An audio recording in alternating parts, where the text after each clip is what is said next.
আজকে আমি চলে এসেছি নতুন ধরনের একটা রেসিপি নিয়ে।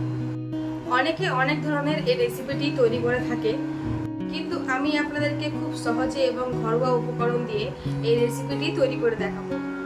রেসিপিটি কি জানতে হলে পুরো ভিডিওটাকে দেখতে হবে। তো চলুন বেশি দেরি না করে রেসিপিটি শুরু করা যাক। তো আজকে আমি রান্না করে দেখাবো খাসির যে বিভিন্ন অর্গানগুলো থাকে সেইগুলো। তো এটা যেটা আমার হাতের মধ্যে আছে সেটা হচ্ছে লাংস বা ফুসফুস বলে থাকি আমরা, আর এটা হচ্ছে ব্রেন বা মস্তিষ্ক বলে থাকি।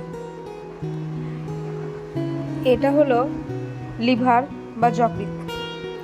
তো প্রথমে আমি ভালো করে সবগুলোকে ছোট ছোট আকারে কেটে নিয়েছি। কাটার পরে ভালোভাবে 2 থেকে 3 বার ধুয়ে নিয়েছি। তারপর প্রেসার কুকারের মধ্যে সবগুলোকে দিয়ে দিলাম পরিমাণ মতো লবণ, হলুদ, গরম মশলা, এলাচ ও লং, শুকনো লঙ্কা গুঁড়ো এবং কাশ্মীরি লঙ্কা গুঁড়ো।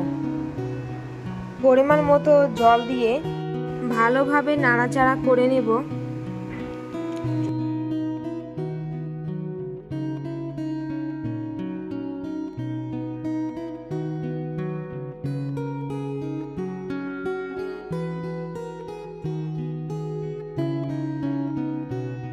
এবার আমি প্রেসার কুকারের ঢাকনাটা লাগিয়ে দিব। 5 থেকে 6টা সিটি না পড়া অবধি আমি কিছুক্ষণ অপেক্ষা করব।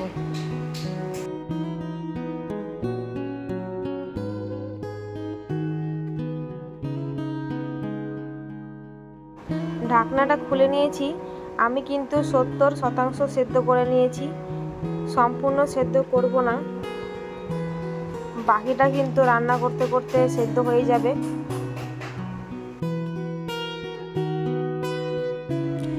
তো প্রথমেই আমি গ্যাসের ওপর কড়াই বসিয়ে নিয়েছি এবং পরিমাণ মতো সরষের তেল দিলাম।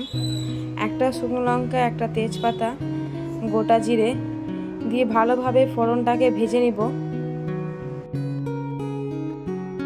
কেটে রাখা 3টে পেঁয়াজ কুচি আমি তেলের ওপর দিয়ে দিলাম। পেঁয়াজটা ভালোভাবে ভেজে নিব যতক্ষণ না পেঁয়াজের কালার ব্রাউন হচ্ছে।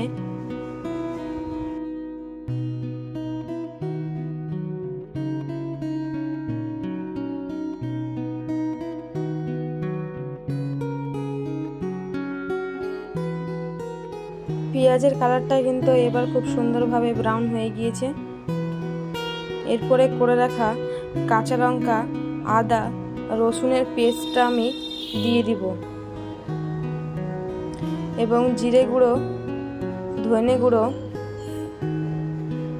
দিয়ে ভালোভাবে মশলাটা যতক্ষণ না কাঁচা গন্ধটা চলে যাচ্ছে মশলাটাকে আমি ভেজে নেব।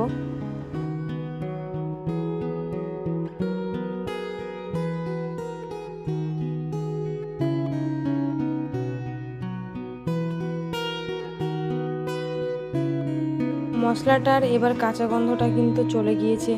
এবার আমি লঙ্কা গুঁড়ো, পরিমাণ মতো হলুদ দিয়ে আবারও 1 মিনিট মতো ভেজে নেব।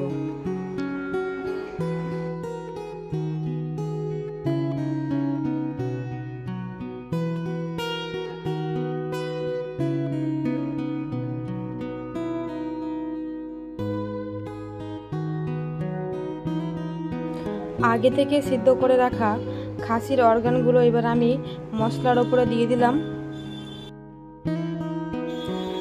খোলা অবস্থায় 5 থেকে 7 মিনিট আমি এটাকে ফুটিয়ে নেব।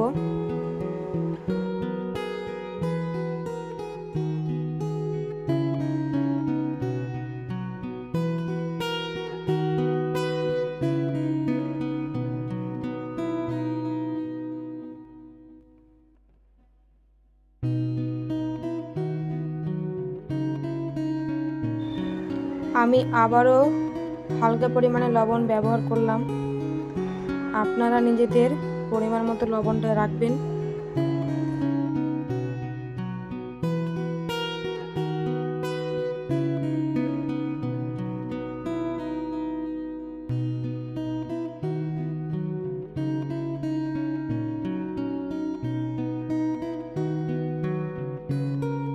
খোলা অবস্থায় কিছুক্ষণ রাখার পর আমি কেটে রাখা ধনেপাতা কুচি আর মটন মশলা দিয়ে দিয়েছি।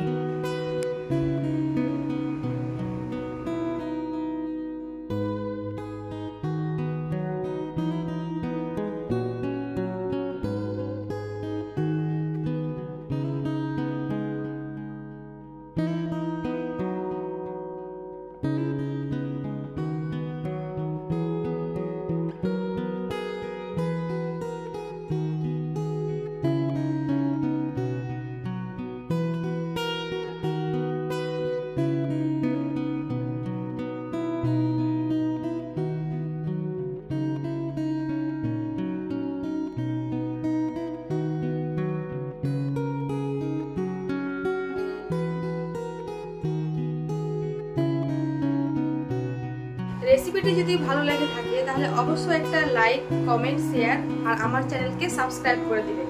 তো নতুন ভিডিও নিয়ে আবার দেখা হবে।